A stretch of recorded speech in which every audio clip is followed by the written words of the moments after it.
नमस्कार सांग मैंने आज आसतु आउ गोटे मंदिर आपको देखा चाहूँगी माँ बुढ़ी मंदिर ए पाइक पुराणा कोटे मार्गशीर मासर लास्ट गुरुवार एठी बहुत बड़ यात्रा हुए। तो चलतु माँ बुढ़ी मंदिर आपन को देखा चाहूँगी। चलतु ये बहुत सुंदर जगार है पहाड़ दुई साइड पहाड़ अच्छी पहाड़ तले माँ बुढ़ी मंदिर अच्छी। तो चलतु माँ बुढ़ी मंदिर ढेंकानाल डिस्ट्रिक्ट आसूची ढेंकानाल अनुगुल बॉर्डर रे आसूची मंदिर टी। तो आप ढेंकानाल डिस्ट्रिक्ट ही आसो ये मंदिर टी। तो आम ए माँ बुढ़ी मंदिर पहुँची गलुनी।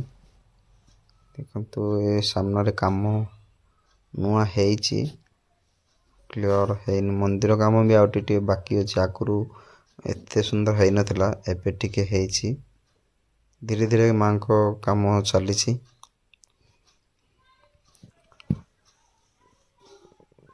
माँ बुढ़ी ठाकुराणी उपासना पीठ ये आप मार्गशीर मासर लास्ट गुरुवार दिन आसवे।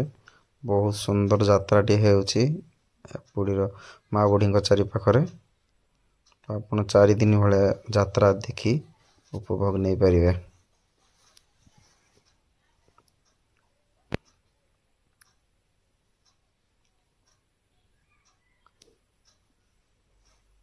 ठाकुराणी देखु माँ को टे प्रणाम।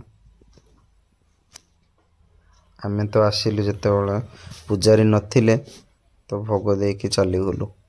आपड़ एठी आसने सकाल आसिले पूजक रोचंती अन्य टाइम कहीं रोना।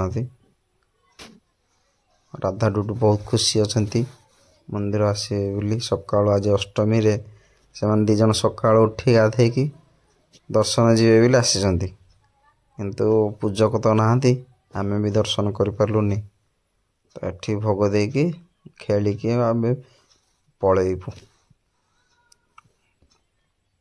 भल सुंदर गार्डन टे भी अच्छी पछ पाखे आ गए नुआ गार्डन हो टाइम लगे। तो ये छोट गार्डन टे अच्छी छोट पिला माने खेलिया भी बहुत भल दोली अच्छी गार्डन टी अच्छी नानी भुणी दुहे बहुत खुशी अच्छा मंदिर दर्शन करेंगे बोली। तो बुढ़ी माँ को मंदिर देखंतु मंदिर ये पछ साइड दृश्य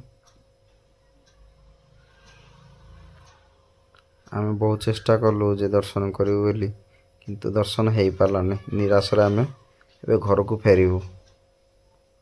मंदिर टे भाविले आसी जेहेतु चारिपाखे बुलिकी जीव। देखो ये गछ लगी से यात्रा टाइम रे फूल बहुत सुंदर भाव फुटीज गछ लगी जाइए।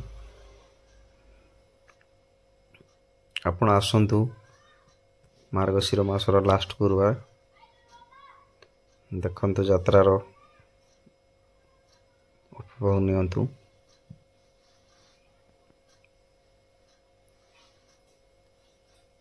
मंदिर चारिपाखे बुलिकी आम घर को पलैबू। घर को जीवुन तो एठू आम आ गोटे मंदिर जीवु रक्कला मंदिर आपन को नेक्स्ट वीडियो देखदेवी कहीं एठी आमर दर्शन हो पारानी। तो एठू आम रिटर्न पलैबू रक्कला मंदिर शिव मंदिर से एठू 3 किलोमीटर रास्ता। तो आप आसवे बोले भी एका बेले आग पछ कि 2टा मंदिर देखिपारे।